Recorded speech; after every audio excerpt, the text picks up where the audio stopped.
찬송가 200장 함께 찬송하도록 하겠습니다. 찬송가 200장입니다.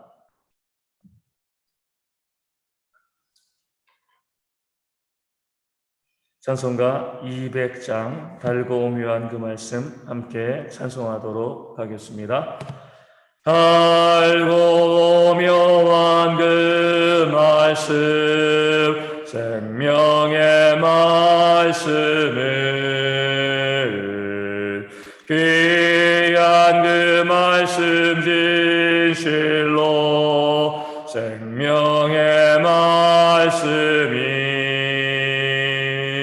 나의 길과 미를 밝히 보여주니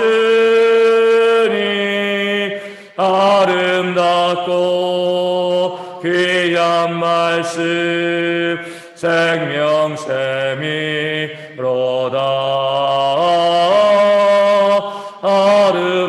아름답고 귀한 말씀 생명샘이로다. 귀한 주님의 말씀은 내 노래 되도다. 모든 사람을 살리는 생명의 말씀을 값도 없이 받아 생명길을 가니 아름답고 귀한 말씀 생명샘이로다.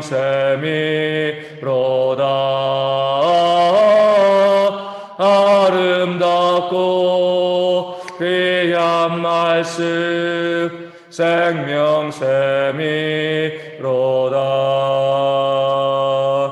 널리 울리어 퍼지는 생명의 말씀을 마음의 용서와 평안을 골고루 주나니 다만 예수 말씀 듣고 복을 받네. 아름답고 귀한 말씀 생명샘이로다.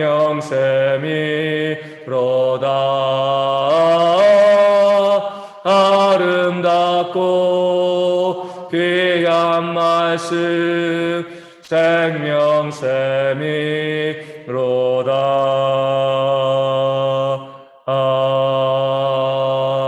아멘. 사도신경을 우리의 신앙을 함께 고백합니다.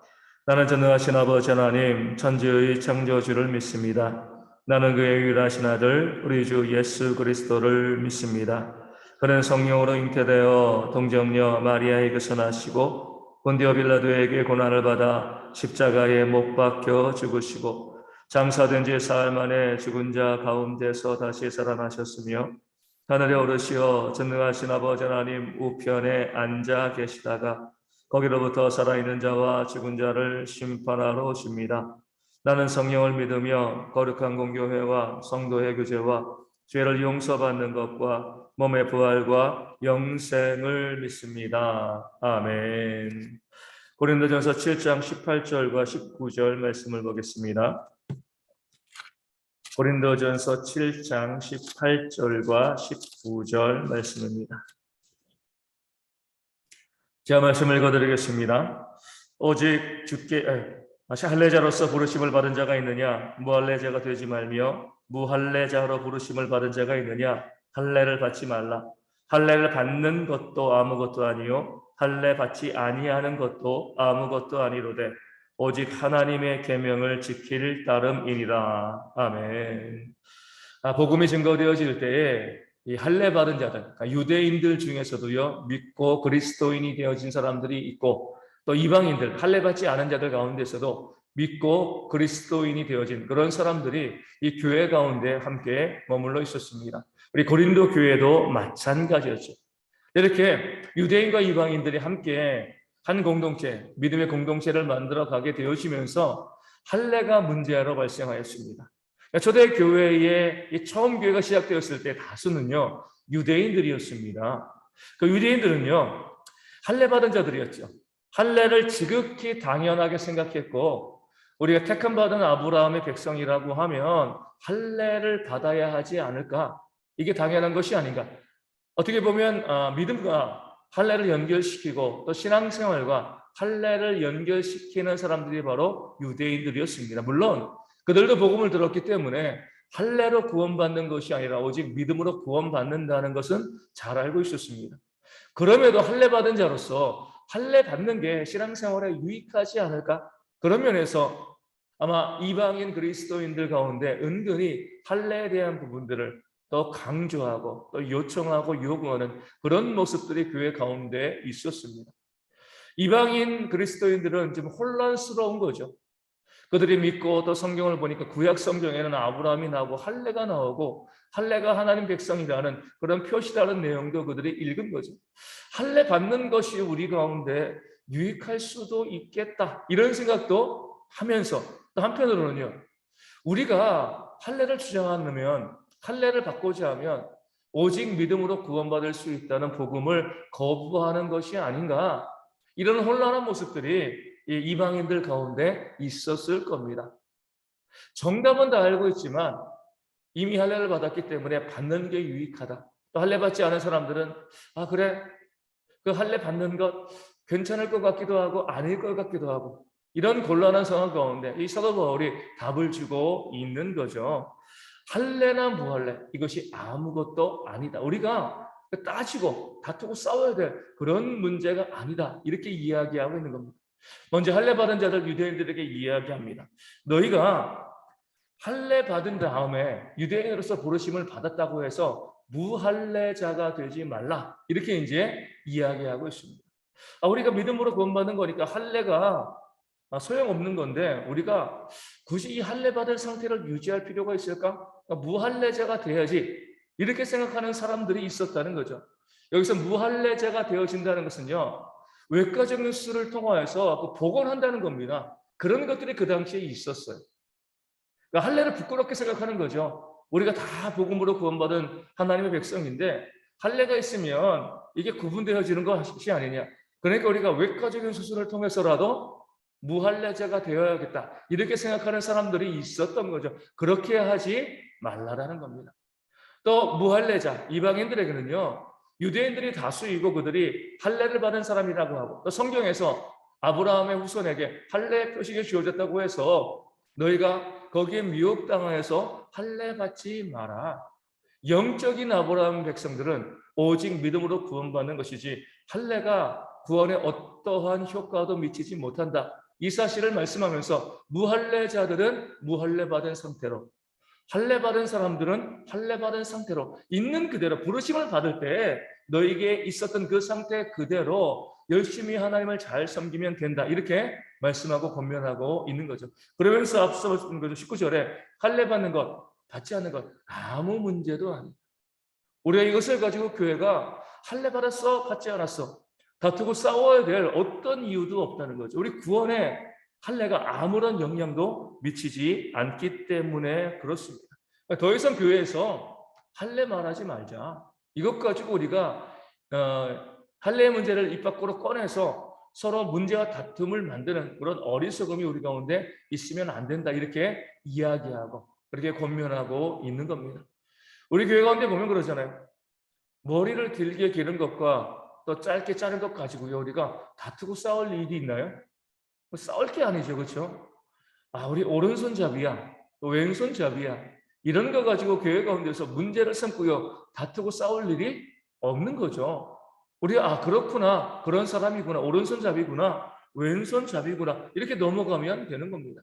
할례도 마찬가지예요. 할례 받은 사람이야. 받지 않은 사람이야. 유대인이야. 이방인이야. 이렇게 넘어가면 되어지는 것이지 여기에 어떤 영적인 의미를 부여하고요.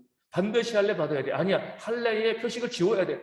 이런 식으로 다투고 싸우는 것은 하나님께서 보시기에 합당하지 않은 모습이 되어지는 겁니다.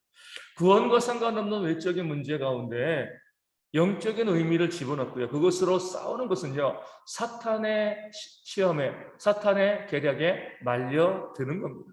어떤 교회는요, 우리 찬양할 때 박수 치느냐, 박수 치지 않느냐, 이것 가지고 싸웁니다. 뭐 계제가 강단에 올라갈 때 신발을 신느냐, 벗느냐, 이것 가지고도 싸웁니다. 거기에 어떤 특별한 영적인 의미를 집어넣고 성경 구절을 가져와서 신발을 벗어야 돼, 말아야 돼, 박수를 쳐야 돼, 말아야 돼. 어떻게 보면 이런 문제를 가지고 교회가 다투고 싸우는 그런 교회들이 있는 거죠. 그렇게 하지 말라는. 이럴 수도 있고요. 저럴 수도 있는. 이래도 좋고요. 저래도 좋은 것이죠. 정말 중요한 것은 뭐예요? 오늘 말씀에 나와 있는 것처럼 오직 하나님의 계명을 지킬 나름이다. 보여지는 외적인 문제 가지고 어떻게 보면 사소한 문제 가지고 이래도 좋고 저래도 좋은, 이렇게도 해석되어질 수 있고 저렇게도 해석되어질 수 있는 이 문제 가지고 목소리 높이고 다투고 싸우고 이렇게 하는 것이 교회 가운데 얼마나 악한 모습인가. 사단이 너희를 유혹하고 있다 이렇게 이야기하고 있는 것이죠. 우리에게 정말 중요한 건 뭐예요? 주의 말씀을 지키고 순종하는 그런 삶을 살아가는 겁니다. 그 말씀 가운데 하나가 뭐냐면 할 수 있으면 모든 사람과 더불어 화목하라는 말씀이 있잖아요. 화목해야 되는데 다투고 싸우면서 옳고 그름을 따지면은요, 그 말씀을 어기는 거죠. 마치 유대인들이 하나님의 말씀 계명을 어기면서 우리 고르반하는 그런 장로들의 유전과 전통을 지켜왔던 것처럼 우리도 그 말씀을 제쳐놓고요, 내 방식과 내 관점에 따라서 다투고 싸우는 그런 일을 일삼는 어리석음이 교회 가운데 있어서는 안 되는 겁니다. 늘 주의 말씀을 가지고 서로 섬기고 사랑하고 그 말씀으로 순종하는 것에 우리의 신앙의 중심을 둬야지, 보여지는 외적인 문제를 가지고 이래야 돼 저래야 돼, 뭐 교회는 뭐 남자는 여기 앉고 여자는 여기 앉고 이렇고 저렇게 하고 그런 외적인 문제를 가지고 교회가 다투고 싸우는 것은요, 주의 말씀에 합당하지 않는 그런 모습임을 오늘 말씀 우리 가운데 보여주고 있는 겁니다. 우리 성도님들도요, 보여지는 외적인 모습 우리가 완전히 무시할 수는 없습니다. 완전히 무시할 수는 없지만 그것 가지고 다투고 싸우는 모습들이 교회 가운데 있어서는 안 됩니다. 우리에게 정말 중요한 것은요, 하나님의 말씀을 내가 얼마나 잘 지키고 있는가, 그 말씀에 순종하며 내가 살고 있는가 그렇지 아니한가, 여기에 우리 신앙에 관심이 있고 초점이 맞춰줘야지 이런 모습이 있어 저런 모습이 있어 보여지는 외적인 모습을 가지고요 서로 흔들고 다투고 싸우는 이런 모습들을 교회는 더 이상 보이지 않아야 할 줄로 믿습니다. 그런 영적인 성숙함 가운데 오직 순종의 삶을 또 추구하고 또 따르는 그런 귀한 신앙이 우리 대형의 모든 성도 가운데 있도록 위하여 기도하여 주시고요, 이 교회 가운데서 또 이 땅의 교회들 가운데서 보여지는 외적인 모습을 가지고 다투고 싸우는 그런 모습이 더 이상 발생하지 아니하도록 말씀에 순종하며 사랑하고 섬기는 그런 모든 교회, 우리 대형교회가 되어질 수 있도록 우리 함께 기도해 주시기를 바라겠습니다. 여전히 코로나 확진자들이 많이 있습니다. 우리 혜원이는 열이 좀 많이 내렸다라고 하고요. 뭐 정준이 보니까 열 내리면 또 금방 회복하더라고요. 이수연 집사님은 또 그렇게 심하지 않은 것 같고, 또 한 가족이다 보니까 우리 차동혁 집사님도 또 확진 다 되었다고 합니다. 그래서 온 가족이요, 이 어려운 위기를 잘 이겨낼 수 있도록 기도하여 주시고, 우리 대형의 성도 가운데 코로나 확진된 성도들이 있으면 회복되어질 수 있도록, 또 확진되어지지 않은 그런 성도들은 앞으로도 쭉 확진되지 않고요, 건강하게 아무런 문제 없이 감염 없이 잘 지낼 수 있도록 또 위하여 기도하여 주시고요, 이 질병이 속히 사라질 수 있도록 저희가 마음껏 예배하고 함께 교제하는 모습들이 회복되어질 수 있도록 또 기도해 주시면 감사하겠습니다. 우리 또 주일을 준비하게 되어지는데 우리 모든 성도들이 2주간 교회를 나오지 못하였는데 기대하고 소망하는 마음으로 주일을 준비하며 함께 예배할 수 있는 주말을 보낼 수 있도록 위하여 기도하여 주시고요, 우리 가운데 아프신 분들, 우리 서문지 안수 집사님, 또 조선옥 선사님, 또 주님에게 박미선 사모님 온전히 회복되어질 수 있도록 기도하여 주시고, 또 그 외에 아프신 분들과 또 삶과 경제에 문제가 있는 분들의 회복을 위하여서 기도하여 주시고, 우리가 속히 우크라이나에서 전쟁이 또 끝날 수 있도록 하나님의 은혜가 충만히 임할 수 있도록 계속 또한 기도해 주시면 감사하겠습니다. 기도만 하시겠습니다. 하늘에 계신 우리 아버지의 이름을 거룩하게 하시며 아버지의 나라가 오게 하시며 아버지의 뜻이 하늘에서와 같이 땅에서도 이루어지게 하소서. 오늘 우리에게 일용할 양식을 주시고 우리에게 잘못한 사람을 용서하여 준 것 같이 우리 죄를 용서하여 주시고 우리를 시험에 빠지지 않게 하시고 악에서 구하소서. 나로 권능과 영광이 영원히 아버지의 것입니다. 아멘. 기도하겠습니다.